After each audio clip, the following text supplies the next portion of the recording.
Thank you so much, and thank you for hosting us. I'm Dany. I'm the Chief Operating Officer at Color Health. Color is a virtual cancer clinic, so we deliver virtual cancer care across all 50 states. We do it across the whole journey, so from early detection to cancer treatment to survivorship care. And we're certified by the American Society of Clinical Oncology, or ASCO. ASCO sets the standard for standard of cancer care, and it's a way for us to stay accountable for how we serve our patients. I'm going to talk today about, you all are seeing this in your own data. Cancer is one of your top cost disease areas. I'm going to talk about why this is happening and what you're seeing, and also how and what you can do about it, and all can do about it. Let me start with the why first. And I had to make a Knicks reference, so I'm going to do a New York Knicks reference. The Knicks won last week, I think the first time for the past 53 years. I'm going to talk about what happened in those 53 years in terms of cancer.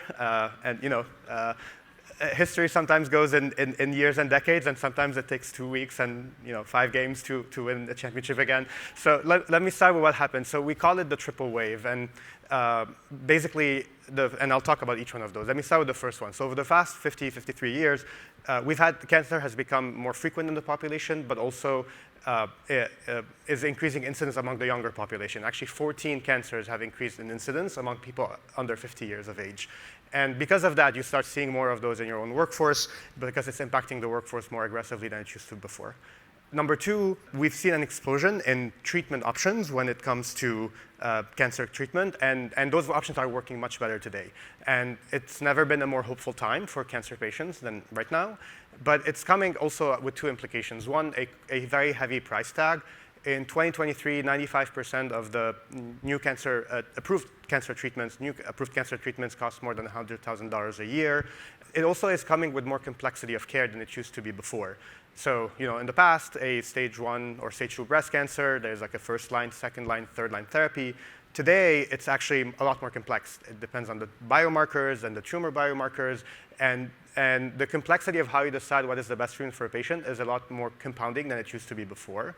And the system is not set up to actually manage that. So if you look at if you want to believe that a community oncologist, where more than half of cancer patients go for care, can continue tracking all of that complexity in the way they deliver the best care for their patients. The third wave is, because of better treatment, we're actually seeing people live longer with cancer or after their cancer treatment. And when you go through a cancer treatment, you're no longer the same person anymore. There's side effects from the treatment, brain fog, fatigue, anxiety about recurrence. There's long-term complications on the heart, the kidney, et cetera, from the treatment. There's also maintenance therapy that now the patients take, and they take them for longer. And those are expensive not just for the plans, but also for the patients themselves when they have to pay for them.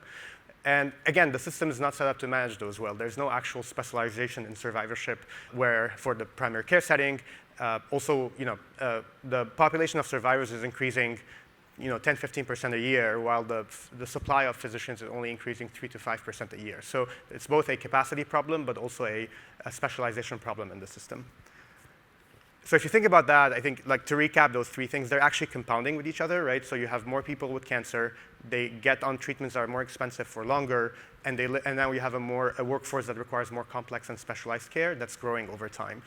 Actually, there's 10 times more survivors than patients actually undergoing cancer treatment at a single point in time.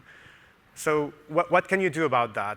I think that the things I would say is, I actually think there's a lot you can do, and you also don't need to trade off between how do I give best care for my workforce and the best experience for my workforce, and how do I manage my costs? Actually, what we see most of the time is if you find a way to give the best care for everybody and the right experience, it will be your best way to impact your costs.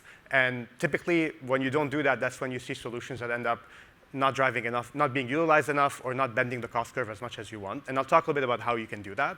And I actually think 3 is you can also be very ambitious in how you set your goals for your cancer strategy, and how you hold yourself, your vendors, ecosystem, your benefit ecosystem accountable for it. So let's talk a bit about that. And I'll talk about 2 major things. So the first is you still want to catch cancer early, and that's still an important lever for you in your population. An early stage cancer has a 90% plus chance survival rate. It also costs 3 to 5 times less in terms of total cost of care.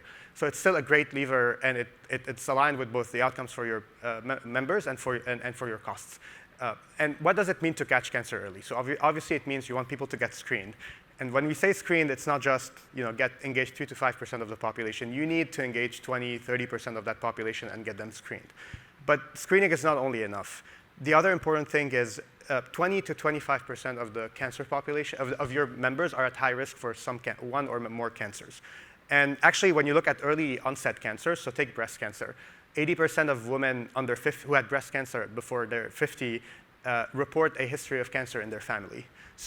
And those individuals don't show up in your claims as high risk. They show up probably as very normal risk, but they're the most likely people to have cancer earlier, and they don't know about it, and you don't know about it. You want to manage those people and find them, and there's also risk reduction interventions you can do today for those. The third thing is when you have an abnormal screen, today the median time to get that person diagnosed is 120 days. That's 4 months where somebody has an abnormal result, probably cancer, and is not being managed. Actually, in our own data, we see you can bring that down to less than 45 days. And you want to be aggressive on that because these are the patients that are high risk that you actually want to manage well. So the first thing is like how you continue making sure you catch cancer as early as possible because it's an important impact. The second big thing is when people have cancer, how do you make sure they get all the right care and the best care they can in their journey? And I actually think today with technology, you should be able to do that no matter where your members live and no matter what cancer they have, because it's a knowledge problem, and knowledge can be actually made available for everybody, and you make sure that people are getting the right care. I'll share one example from our own data. Part of our ASCO certification, we set up a multidisciplinary tumor board. So this is similar to the tumor boards you see in the cancer centers, and it's typically done for more complex cases. We actually do it for all patients. So every patient, we bring in an expert for their own cancer, an expert in surgery, in cancer surgery, in radiation oncology, and they review those cases and to make sure that our patients are getting the right care. What's been interesting is 95% of the time we're finding a gap in the treatment plan for the patient that we're having to work on closing or managing. And 80% of those are actually pretty impactful changes in the treatment journey for the patient that actually changes their course. And that could, when we look at the claims data, actually save sometimes hundreds of thousands of dollars on the plan when they're managed well. And I'll give you examples. These are things like the diagnostic workup was not done completely. And when we've done it, so there was a tumor marker that was not done. When we've done the tumor marker, the treatment plan should have been different for that patient, and they should have been on a treatment that's much better and much more effective. Adjustment in the treatment dosage, because the treatment was having very severe side effects on the patient that were actually very high risk for unhappy events for the patient and also expensive events to happen. We see people not getting sent to clinical trials they may be eligible for. Sometimes we also see that the treatment is delivered at a cost that should not have been, that is pretty high for what we expect it to be. So we see all of that in our data. And when we actually go back to the claims and trace back how many, the patient's journey through, like for patients who are high-cost claim, we can trace almost every high-cost claimant in cancer to one of these failure points happening up front where it wasn't the right decision that was made or something was missed, and then it led to that high-cost claim. So that's why I think this is important, and this is important across the patient's journey, like from making sure they have the right diagnostic workup to the right treatment, and also the right care as survivors once they complete treatment, because that's also critical for them. And I do think you can do that today, and because with technology, you can actually make that available, and you can do that for all cancers. And actually, we're not only seeing it with complex or rare cancers. We also see it with very common cancers. Again, because the treatment options are exploding and are more complex, a lot is being missed in their own care. So to wrap up, I talked about the triple wave. I would say that my takeaway on the triple wave is this is not a one point in time thing. It's something that's going to continue to happen because these are long-term trends that we're seeing.